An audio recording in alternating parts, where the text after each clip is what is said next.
Operation Sindoor என்ற பேரில் பாகிஸ்தானுக்கு சரியான பதிலடி கொடுத்துருக்கு நம்ம இந்திய இராணுவம். இப்போ ஒரு நாளைக்கு முன்னால் பார்த்தீங்கன்னா நள்ளிரவில் பாகிஸ்தான் அவங்க ஊருக்குள்ளேயே புகுந்து, அதாவது நமது எல்லையிலிருந்தே ஒரு துல்லியமான தாக்குதலை பாகிஸ்தானில் கொடுத்துருக்கு நம்ம இந்திய இராணுவம்.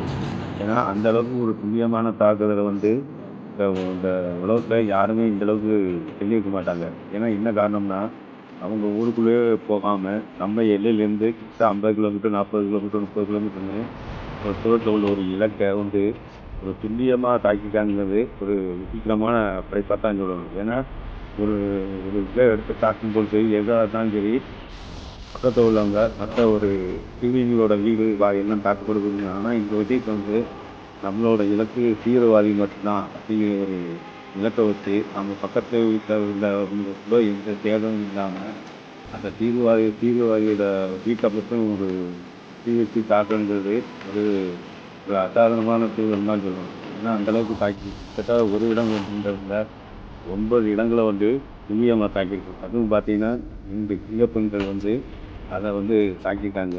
அப்படிங்கும்போது இப்போ உலகமே அந்த ஆச்சரியத்தில் மூழ்கி இருக்குது.